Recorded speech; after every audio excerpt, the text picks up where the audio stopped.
Dan Gen Z itu termasuk orang yang pengen satset-satset gak sih Pak? Betul. Jadi kayak semakin mudah hal itu bisa diakses, semakin cepat juga dia melakukan hal tersebut. Betul. Dan itu yang sangat disukai oleh Gen Z. Betul. Ya kan? Kayak misalkan nih, sekarang kan banyak pay letter gitu-gitu ya. Betul. Kadang emosionalnya tuh kayak, ya udahlah ada pay letter ya udah pakai aja. Padahal kan bisa juga menunggu sampai uangnya terkumpul baru dibelikan barang gitu kan. Tapi itu jadi habit buruk juga ya Pak ya? Oke, sebenarnya kalau misalnya ngelihat apa yang diomongin Meli kayak gitu, yang mungkin Meli rasain memang ngelihatnya fenomenanya seperti itu. Betul. Kita akan brainstorming dengan otak saya yang kolonial gitu ya. Karena memang ini berawal dari sesuatu hal yang lebih bahaya daripada FOMO. Kalau misalnya anak Gen Z sekarang kan FOMO, fear of missing out, takut ketinggalan kereta istilahnya gitu ya. Sebenarnya ada yang lebih bahaya tuh, yang membayangi Gen Z gitu ya, yaitu adalah FOPO. Fear of people opinion. Sekarang eranya media sosial. Sekarang eranya tongkrongan yang benar-benar beda banget. Kenapa sih mereka nyemplung ke kayak tadi gitu, mengakses pinjaman online dengan begitu mudahnya, dengan begitu nggak ada pikiran apa-apa gitu ya. Itu karena sebenarnya salah satu faktor terbesarnya adalah fear of people opinion. Sekarang tuh mikirin banget apa kata orang. Sekarang mikirin banget konten di media sosial kayak gimana. Liburan pakai kartu kredit, pakai pay letter dan segala macamnya gitu ya. Pas pulang pusing. Yang penting postingan di Instagram, di feed dan di story mantap gitu ya selama 1 minggu ke depan gitu ya. Padahal selama di akhir bulan nanti dia pasti pusing. Gitu ya. Nah, itu terjadi di zaman sekarang karena kemudahan tadi. Karena kalau misalnya kita lihat zaman dulu itu nggak ada fear of people opinion. Mau apa yang diliatin gitu ya.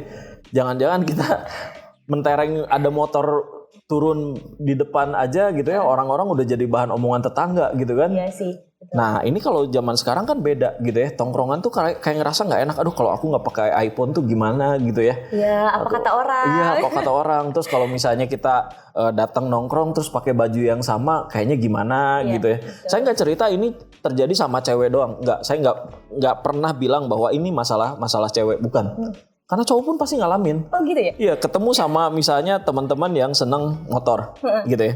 Kamu ini knalpotnya masih kayak begini. Coba dong knalpot yang kayak saya gitu kan. Saya ini beli 6 juta harus inden dulu di Thailand dan segala macamnya gitu ya. Itu terjadi. Jadi jangan bilang bahwa ini terjadi sama cewek doang. Biasa kan cewek yang kayak gitu kan. Iya. Cowok juga ngalamin kok gitu ya. Karena masalah uang ini universal. Uang tuh universal, nggak punya saudara, nggak punya agama gitu ya. Betul. Tapi ya itu tadi gitu ya, cara kita ngatur uang itu kita harus punya prinsip tertentu. Salah satunya tadi gitu ya, menghindari fear of people opinion. Jadi kalau misalnya kita punya tongkrongan dan tongkrongan yang ngerasa nggak sehat, nggak nyaman gitu ya, ya udah cari aja yang lain gitu ya. Nggak usah sampai terdorong seperti itu. Mereka melakukan itu ya, foto pakai KTP gitu ya untuk ngambil pinjaman online. Ya tujuannya karena itu kepepet tadi, ngerasa kepepet, nggak ada pilihan lain. Jadi lebih mentingin lifestyle ya. Sebetulnya itu nggak penting-penting banget juga sih sebetulnya. Betul. Ya kan. Nah, Mas Dery, kalau misalkan tadi kan kita udah bahas judi online tuh, gimana sih modus-modus dari platform judi online itu untuk saat ini, dan gimana cara kita untuk terhindar dari hal tersebut?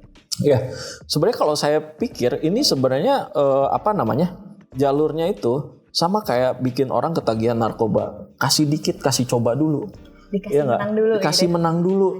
Sama di mana-mana bandar judi gitu, kasih menang dulu gitu ya. Tapi pada akhirnya apakah dia akan untung? Gak pernah ada orang yang bisa kaya, bisa untung dari judi online. Gak ada sama sekali. Malahan jadi kelar segala macamnya, bisa jadi rumah tangganya rusak dan lain sebagainya. Karena ini udah masuk ke mental health. Kalau orang udah ngerasa ada sensasinya dalam berjudi gitu ya, itu susah berhentinya.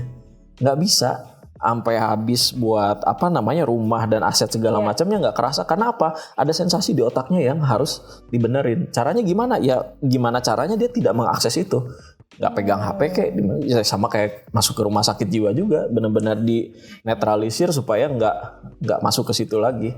Mirip orang anak kecil kecanduan handphone kayak gitu kan? Betul sih, kayak tantrum gitu ya. Tantrum kayak gitu itu sama karena ada sensasi yang tidak terpenuhi. Gitu ya, apalagi generasi Z kan masih muda, instan, adrenalinnya pengen seneng yang tinggi-tinggi gitu kan. itu yang dilakukan. Dan ini bahaya banget. Kenaikannya paling besar itu 2021 sama 2022. 2020, 2021, 2022 tuh paling parah. Kenapa? Pandemik. Ya. Nggak tahu mesti ngapain. Mereka nganggap itu hiburan. Ya. Tapi pasti susah berhenti. Pandemiknya berhenti, judi online-nya terus jalan. Masih terus berjalan. Nah ini yang bahaya sebenarnya. Iya, iya. Kadang juga orang ngikut karena temen juga nggak sih? Itu dia. Kayak misalnya lingkungannya nih, sebenarnya dia nggak niat gitu, tapi lingkungannya tuh kayak main kayaknya seru ya gitu, karena kan kayak games juga kan kalau judi online gitu. Gue juga belum tahu sih Pak ya, cuman belum pernah main ya? Iya, nggak mau sih dan jangan pernah. Jangan pernah gitu. Jangan pernah. Jadi kayak lingkungan juga berpengaruh ya. Jadi kita harus pilah juga lingkungan kita, gitu ya Mas ya. Betul, karena generasi Z itu rentan dengan yang dinamakan dengan herding behavior. Apa sih herding behavior? Ikut-ikutan. Tren apa? Ikutan. Tren joget aja besoknya udah jadi viral tuh. Bisa jadi ikutan. Apapun yang viral pasti diikutin. Pasti ikutin. Gitu ya. Padahal belum tentu bagus, gitu kan? Padahal belum tentu bermanfaat buat dia. Padahal bukan dia banget. Tapi karena memang ngikutin tren, itu bisa aja kejadian dan dia bisa ikut. Jadi sekali-kalinya itu tadi. Punya prinsip jangan pernah ikutan, jangan pernah nyemplung. Karena sekali nyemplung, udah sama kayak narkoba. Jangan pernah coba, sekali coba nggak bisa berhenti. Gitu. Betul. Oke, kalau tadi kan kita udah bahas judi online nih. Nah, judi online tuh biasanya sih berkaitan erat dengan pinjaman online. Karena kan tadi kata Mas Dery juga disebutin kan, kalau misalkan judi online itu pasti dikasih menang dulu sama bandarnya. Ketika udah menang ngerasa, kalau misalkan kita spend lebih gede, pasti untungnya lebih gede juga. Betul. Padahal dia nggak tahu aja, nanti pas udah spend banyak, dikasih kalah gitu ya. Nah, biasanya orang-orang yang terjerat oleh judi online biasanya kayak mikir kayak gitu, dan akhirnya meskipun dia nggak punya uang, akhirnya pinjam uang yang instan dengan cara ya pinjam online gitu kan. Nah, gimana sih caranya untuk generasi Z itu kan karena banyak info yang dia dapat, jadi dengan mudah untuk meminjam online. Nah, sebenarnya sih pinjaman tuh ya boleh-boleh aja selama dipakainya tuh untuk apa dulu nih gitu kan. Nah, gimana sih caranya untuk generasi Z nih di luaran sana yang udah kayak biar bisa bijak untuk menggunakan platform pinjaman online ini sehingga nggak terlilit utang gitu. Oke. Mas Dery. Satunya sebenarnya kalau misalnya kita lihat ada keterkaitan dari judi online sama pinjaman online itu pasti ada. Kenapa? Karena kalau namanya orang kepepet itu udah pasti lakukan segala macam. Segala cara dihalalkan gitu kan. Dan memang kenyataannya adalah di pinjaman online ini tidak ada untuk pinjaman produktif sebenarnya. Semua pasti untuk konsumtif gitu ya. Dan mereka nggak kenal bahwa sebenarnya bunganya itu, bahkan saya pernah nemu bunganya harian 1%. Oh, kecil bunganya 1%, tapi satu hari. Terus 30 hari berarti 30%. Dan itu kalau misalnya nggak kebayar, dan itu ada dendanya, ada macam-macamnya, ada biaya segala macamnya. Dan itu makanya nggak heran kalau misalnya 8 juta jadi hutangnya bisa sampai 100 juta. Berawal dari 8 juta. Itu parah banget. Jadi sebenarnya tadi jangan pernah akses sama sekali. Itu yang pertama. Yang kedua adalah namanya utang. Utang itu memberatkan kita, itu jadi beban. Jadi beban banget. Jadi kalau misalnya Anda mengakses pinjaman online gitu ya, itu adalah jalan-jalan yang paling terakhir dan memang Anda bisa bayar itu. Itu yang pertama gitu ya. Kalau Anda ngerasa bahwa nggak bisa bayar gitu ya, jangan pernah Anda akses itu. Dan karena sekarang, karena memang tadi kepepet namanya people opinion gitu ya, harga iPhone kan mahal gitu ya. Jadi orang nanya sekarang bukan harga iPhone keseluruhannya berapa. iPhone titanium yang 15, yang iPhone 15 gitu ya, itu kan harganya yang mahal banget gitu ya, di atas 20 juta gitu ya. Yang dia lihat bukan di atas 20 juta atau 25 jutanya. Yang dia lihat adalah cicilannya berapa.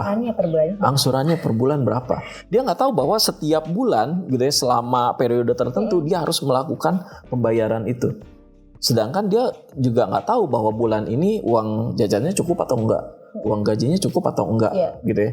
Dan yang terpapar ini banyak yang memang kita juga nggak bisa tutup mata bahwa sebagian pegawai juga pasti terpapar judi online ya karena kepepet tadi gitu. Apa yang harus dilakukan gitu ya. Balik lagi teman-teman, kalau misalnya utang itu harus masuk dalam perencanaan.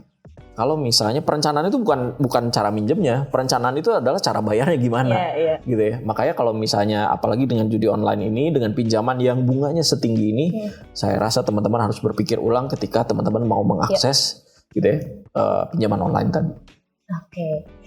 Nah, jadi itu sahabat IDX Islamic. Jadi kita harus bijak dalam menerima informasi yang emang sangat mudah diakses oleh kita, khususnya generasi Z ya. Betul.